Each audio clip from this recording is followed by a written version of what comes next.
Hello students, class 12 की chemistry में हम डी तथा एफ ब्लॉक के तत्वों में हैं और इस अध्याय में हम संक्रमण तत्वों के गुण पढ़ रहे हैं। लास्ट वाले में हम परिवर्ती ऑक्सीकरण अवस्था पढ़े थे और आज के इस वीडियो में हम दो इम्पॉर्टेंट टॉपिक को पढ़ेंगे। फर्स्ट कलर मतलब रंग, और दूसरा जो पढ़ेंगे वो होगा चुंबकीय गुण संक्रमण तत्वों का। तो पहला देख लेते हैं।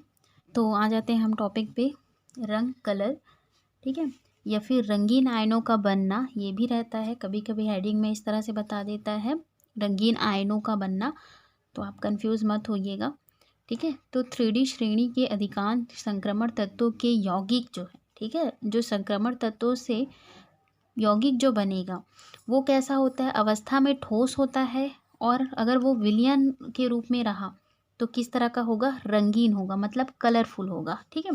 अब इनके यौगिकों का कलरफुल होने का कारण क्या है, तो कारण सिंपल सा है, N-1 डी कक्षकों में अयुग्मित इलेक्ट्रॉनों का पाए जाना। मतलब अगर डी कक्षक में अयुग्मित इलेक्ट्रॉन है, ठीक है, अयुग्मित मतलब कहना चाहिए अनपेयर्ड। अगर डी कक्षक में अनपेयर्ड इलेक्ट्रॉन है तो वो जो यौगिक होगा वो किस तरह का होगा, रंगीन होगा, कलरफुल होगा। और अगर अयुग्मित इलेक्ट्रॉन नहीं है, सारे के सारे पेयर्ड हैं, तो वो कैसा होगा, रंगहीन होगा। जैसे कि देखिए, मैं आपको एक एग्जांपल के थ्रू समझा देती हूँ, ठीक है। अब यहाँ पे देखिए कितने अयुग्मित इलेक्ट्रॉन हैं, 1 2 3, ठीक है। तो 3 अयुग्मित इलेक्ट्रॉन है, मतलब ये कैसा होगा, रंगीन होगा, ठीक है। ये जो यौगिक होगा वो कैसा होगा, रंगीन होगा। और अगर मान लीजिए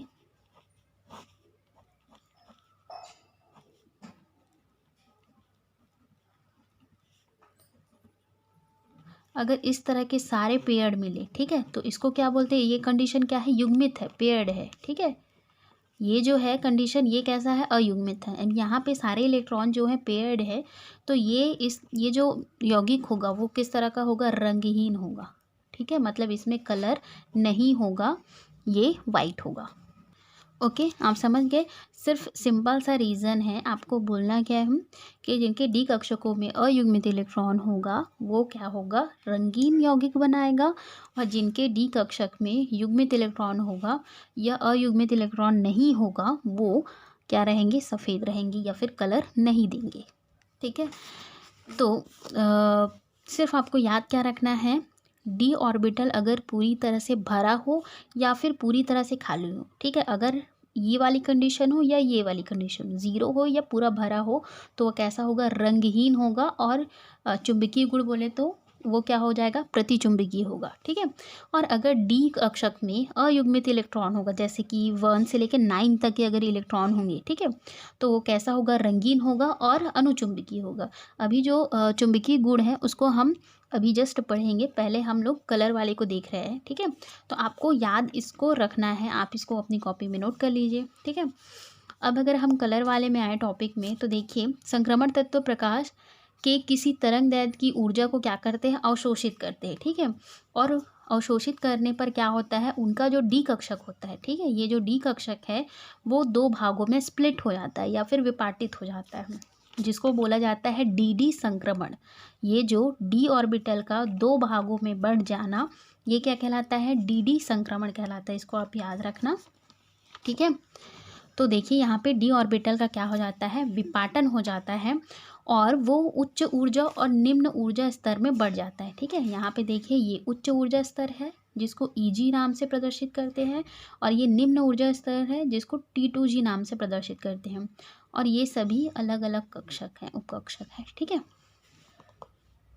अब देखिए जो लोअर वाला पार्ट होगा, जो लोअर एनर्जी लेवल होगा, वो क्या करेगा, यहाँ पे अगर कोई इलेक्ट्रॉन है, मान लीजिए यहाँ पे, ठीक है, निम्न ऊर्जा स्तर में अगर कोई इलेक्ट्रॉन है, तो वो क्या करेगा, प्रकाश की जो तरंगदैर्ध्य एनर्जी होगी उसको ऑब्जर्व करेगा पहले, और अवशोषित करने के बाद वो कहाँ चला जाएगा, हाई में चला जाएगा, ठीक है, यहाँ पे चला जाएगा, है ना। और कुछ समय के बाद वो क्या होगा, तरंगदैर्ध्य की ऊर्जा को क्या करता है, अवशोषित करेगा, और उसके जो पूरक तरंगदैर्ध्य है, जैसे कि मान लीजिए वाइट लाइट है, तो वाइट लाइट में कितने कलर्स होते हैं, 7 रंग, ठीक है, 7 कलर्स होते हैं, ये सब आप जानते हैं, है ना। तो जो कलर क्या करेगा, वो उत्सर्जित करेगा, ठीक है, वो फिर वो जो यौगिक होगा वो उस कलर का दिखाई देगा।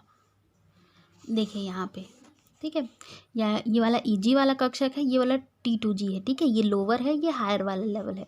अब यहाँ पे देखिए इलेक्ट्रॉन है, जब ये जो इलेक्ट्रॉन है क्या करेगा, लाइट, ये फोटोन है या फिर सूर्य का जो प्रकाश है या वाइट लाइट है उसको ऑब्जर्व करेगा, ठीक है, अवशोषित करेगा, तो वहाँ पे क्या होगा, डी संक्रमण होगा और वो जो इलेक्ट्रॉन है वो कहाँ चला जाएगा, इधर पे चला जाएगा, ठीक है, ऊपर जो उच्च ऊर्जा स्तर है वहाँ पे चला जाएगा। अब देखिए यहाँ पे यदि सफ़ेद प्रकाश मतलब वाइट लाइट, जो नॉर्मल लाइट होती है उसको हम क्या बोलते हैं, वाइट लाइट बोलते हैं, ठीक है, सफ़ेद प्रकाश के पीले भाग को क्या करता है, अवशोषित करता है, तब प्रकाश का जो शेष भाग बैगनी रंग है, ठीक है, बैगनी रंग को वो क्या करेगा, उत्सर्जित करेगा, तो वो जो विलयन होगा वो किस रंग का दिखाई देगा आपको, बैगनी रंग का दिखाई देगा, ठीक है। ये बहुत इजी है, आपको सिर्फ इस तरह से आपको ये चीज़ समझना होगा कि अगर अयुग्मित इलेक्ट्रॉन होंगे तभी वो कलरफुल होगा और अगर अयुग्मित इलेक्ट्रॉन नहीं है तो वो कलरफुल नहीं होगा, ठीक है। यहाँ पे देखिए, यहाँ पे लिखा भी है कि संक्रमण धातुओं में N-D कक्षक अपूर्ण होता है तथा उसमें कई अयुग्मित इलेक्ट्रॉन होते हैं। कोई समूह जब धातु आयन की ओर बढ़ता है तो D जो कक्षक होता है वो 2 ऊर्जा स्तरों में बढ़ जाता है या स्प्लिट हो जाता है, एक Eg और एक T2G में, ठीक है। तो इसको क्या कहते हैं, क्रिस्टल क्षेत्र विपाटन कहते हैं, है ना।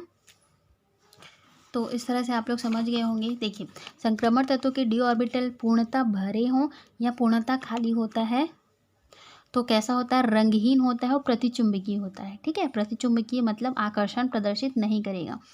और अगर डी ऑर्बिटल में अयुग्मित इलेक्ट्रॉन हो तो वो कैसे होंगे, रंगीन होंगे और अनुचुंबकीय होंगे। जैसे यहाँ पे एक एग्जांपल दिया गया है कॉपर, जिसका परमाणु क्रमांक होता है 29 और इसका इलेक्ट्रॉनिक विन्यास ये है, ठीक है। अब यहाँ पे डी कक्षक देखिए, तो आप ध्यान से देखिएगा तो डी कक्षक पूरी तरह से भरे हुए हैं, है ना। अब अगर कॉपर प्लस, यहाँ पे प्लस लिखाया है, इसका मतलब इससे एक इलेक्ट्रॉन निकल गया है, ठीक है, मतलब अब यहाँ पे इसका क्रमांक कितना हो गया, 28, एक इलेक्ट्रॉन निकला है, तो इसका इलेक्ट्रॉनिक विन्यास ये हो जाएगा, यहाँ से एक इलेक्ट्रॉन निकल गया है ना, तो इसलिए यहाँ पे 0 हो गया।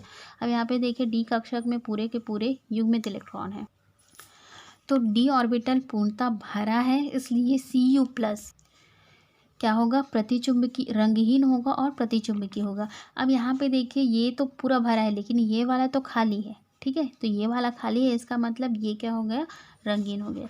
अब अगर बात करें, अब देखिए Cu2+, ठीक है, यहाँ पे 2+ लगा है, इसका मतलब यहाँ से 2 इलेक्ट्रॉन निकल गए हैं, ठीक है, मतलब ये जो होगा 27 हो गया। अब 2 इलेक्ट्रॉन निकले हैं तो एक इलेक्ट्रॉन यहाँ से निकला है, एक इलेक्ट्रॉन यहाँ से, इसलिए 10 था तो यहाँ पे 9 हो गया, ठीक है। अब यहाँ पे देखिए अयुग्मित इलेक्ट्रॉन 1 है, ठीक है, इसमें एक अयुग्मित इलेक्ट्रॉन है, इसलिए यहाँ पे देखिए Cu2+, ये जो होगा ये अयुग्मित इलेक्ट्रॉन है, इसीलिए क्या होगा, रंगीन होगा और अनुचुंबकीय होगा, ठीक है। क्वेश्चन ये भी पूछ सकता है, देखिए जैसे क्वेश्चन यहाँ पे हमने देखा Cu+ और Cu2+ का, है ना, तो क्वेश्चन ये बोलेगा कि Cu2+ रंगीन है तथा Cu+ जो है रंगहीन है, ऐसा क्यों, ठीक है। तो इस तरह से क्वेश्चन बनाया जा सकता है। तो आपको बस इलेक्ट्रॉनिक विन्यास दोनों का याद रखना है, और जिसमें अयुग्मित इलेक्ट्रॉन होगा वो रंगीन होगा और अनुचुंबकीय होगा, और जिसमें अयुग्मित इलेक्ट्रॉन नहीं होगा, ठीक है, सारे के सारे युग्मित होंगे, वो कैसा होगा, रंगहीन होगा और प्रतिचुंबकीय होगा। देखिए मैं आपको यहाँ पे लिस्ट जो है वो भी बता देती हूँ, ये चीज़ जो है आपकी बुक में भी है, आप अपनी बुक से भी देख सकते हैं। ये स्कैंडियम 2+ है, ठीक है, मतलब यहाँ से 2 इलेक्ट्रॉन निकला है, तो ये जो है यहाँ पे डी कक्षक में देखिए तो एक अयुग्मित इलेक्ट्रॉन है, इसका मतलब ये कैसा होगा, रंगीन होगा और किस तरह का व्यवहार प्रदर्शित करेगा, अनुचुंबकीय। उसी तरह स्कैंडियम 3+ है, तो यहाँ पे देखिए डी कक्षक वाला देखिए तो 0 है, ठीक है, तो ये कैसा होगा, रंगहीन होगा और कैसा व्यवहार प्रदर्शित करेगा, प्रतिचुंबकीय। तो आपको याद क्या रखना है, अगर अयुग्मित इलेक्ट्रॉन सिर्फ क्या होगा, सिर्फ अगर डी 0 रहा, ठीक है, डी 0 रहा और अगर डी 10 रहा तो उस कंडीशन में वो कैसे होंगे, रंगहीन होंगे, बाकी क्या होंगे, सब के सब रंगीन होंगे, ठीक है। अगर डी 0 रहा और डी 10 रहा तब रंगहीन होंगे और प्रतिचुंबकीय होंगे, बाकी सारे कंडीशन में क्या होंगे, ये रंगीन होंगे। अब अगला जो है गुण वो है चुंबकीय गुण। तो देखिए जैसा कि मैंने अभी जिस तरह से रंग का है उसी तरह से चुंबकीय गुण का है। जैसे कि अयुग्मित इलेक्ट्रॉन होने पर वो जो कंपाउंड होता है वो रंगीन होता है, उसी तरह अगर अयुग्मित इलेक्ट्रॉन रहे तो वो अनुचुंबकीय होगा वो यौगिक, और अगर उसमें युग्मित इलेक्ट्रॉन रहे, सारे के सारे पेयर्ड रहें, तो वो क्या होगा, प्रतिचुंबकीय होगा। ठीक है, तो अधिकांशतः संक्रमण धातुएं एवं उनके यौगिक चुंबकीय व्यवहार प्रदर्शित करते हैं। तो चुंबकीय गुण के आधार पर यौगिक का जो व्यवहार है उसको दो पार्ट्स में डिवाइड किया गया है। पहला है अनुचुंबकीय और दूसरा है प्रतिचुंबकीय। अनुचुंबकीय कब कंडीशन में होगा, जब अयुग्मित इलेक्ट्रॉन होगा। ठीक है, अगर डी कक्षक में अयुग्मित इलेक्ट्रॉन होगा तो वो किस तरह का व्यवहार प्रदर्शित करेगा, अनुचुंबकीय, और अगर डी कक्षक में युग्मित इलेक्ट्रॉन होगा, ठीक है, युग्मित इलेक्ट्रॉन होगा तो वो किस तरह का व्यवहार करेगा, प्रदर्शित प्रतिचुंबकीय। ठीक है, तो आपको याद रखना है कि अगर D0 हो या D10 हो तो वो प्रतिचुंबकीय होगा। ठीक है, अब ये अनुचुंबकीय और प्रतिचुंबकीय जो गुण होता है वो किस तरह से हो, ठीक है, अगर मान लीजिए कोई पदार्थ है, वो अगर किसी पदार्थ को हम चुंबकीय क्षेत्र में रखते हैं तो वो पदार्थ अगर आकर्षण का अनुभव करता है तो वो क्या कहलाएगा, अनुचुंबकीय गुण प्रदर्शित करेगा। और अगर किसी पदार्थ को हम किसी चुंबकीय क्षेत्र में रखते हैं तो अगर वो आकर्षण का अनुभव नहीं करेगा तो वो क्या कहलाएगा, प्रतिचुंबकीय करेगा। ठीक है, प्रतिचुंबकीय गुण प्रदर्शित करेगा। अब देखिए यहाँ पे संक्रमण धातुओं की अनुचुंबकीय प्रवृत्ति Mn2+ तक बढ़ती है। ठीक है, मतलब मैग्नीज Mn2+ तक क्या होगी, बढ़ेगी, क्योंकि इसमें अयुग्मित इलेक्ट्रॉनों की संख्या ज़्यादा होती है। ठीक है, तो इस श्रेणी के आयनों की चुंबकीय आघूर्ण के लिए जो सूत्र होता है वो ये होता है, μ=√n, ठीक है, ब्रैकेट n+2। ये जो Bm है ये इकाई होती है। ठीक है, एक तरह का यूनिट है जिसका फुल फॉर्म होता है बोर मैग्नेट।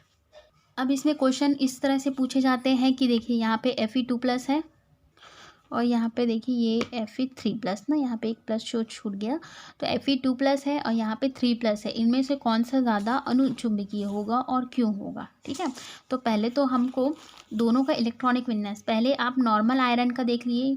ठीक है, ये नॉर्मल आयरन का है इलेक्ट्रॉनिक विन्यास इस तरह से। अब Fe2+ का देखेंगे, 2+ कहने का मतलब 2 इलेक्ट्रॉन निकल चुका है। ठीक है, तो यहाँ से 2 इलेक्ट्रॉन को निकाल दिया गया तो S0 हो गया। ठीक है, अब यहाँ पे देखिए Fe3+ का जो है इलेक्ट्रॉनिक विन्यास कुछ इस तरह से, 3+ मतलब एक इलेक्ट्रॉन और निकालना है, तो यहाँ पे 3d5 हो गया। तो अब आपको ये देखना है कि किस में अयुग्मित इलेक्ट्रॉनों की संख्या ज़्यादा है। तो यहाँ पे देखिए काउंट कर लीजिए 1 2 3 4, यहाँ पे 4 अयुग्मित इलेक्ट्रॉन है, यहाँ पे देखिए 5 अयुग्मित इलेक्ट्रॉन है। तो ज़्यादा स्ट्रॉन्ग कौन होगा, ये वाला होगा। Fe3+ जो होगा ज़्यादा अनुचुंबकीय होगा, क्योंकि उसके पास कितने अयुग्मित इलेक्ट्रॉन हैं, 5 अयुग्मित इलेक्ट्रॉन हैं। ठीक है, तो जिसके पास जितने ज़्यादा जो होंगे अयुग्मित इलेक्ट्रॉन होंगे वो उतना ही ज़्यादा चुंबकीय गुण प्रदर्शित करेगा। ये देखिए यहाँ पे आपको सारी चीज़ें जो हैं मिल जाएंगी। यहाँ पे देखिए स्कैंडियम 3+ है, इसमें अयुग्मित इलेक्ट्रॉनों की संख्या 0 है, तो ये किस तरह का प्रदर्शित करेगा, प्रतिचुंबकीय। यहाँ पे देखिए टाइटेनियम 3+ है, इसमें अयुग्मित इलेक्ट्रॉनों की संख्या 1 है, तो ये अनुचुंबकीय। उसके साथ साथ यहाँ पे Bm मतलब कि चुंबकीय आघूर्ण का मान भी इस तरह से रखा गया है। जैसे जैसे अयुग्मित इलेक्ट्रॉनों की संख्या बढ़ेगी, यहाँ पे देखिए बढ़ेगी, तो ये चुंबकीय आघूर्ण का मान भी देखिए बढ़ रहा है ना।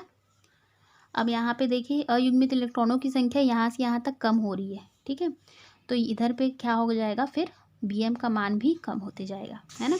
आपको याद केवल यही चीज़ रखना है कि जिसमें जितने ज़्यादा अयुग्मित इलेक्ट्रॉन होगा वो उतना ही ज़्यादा स्ट्रॉन्ग चुंबकीय गुण प्रदर्शित करेगा, मतलब प्रबल चुंबकीय गुण प्रदर्शित करेगा। ओके।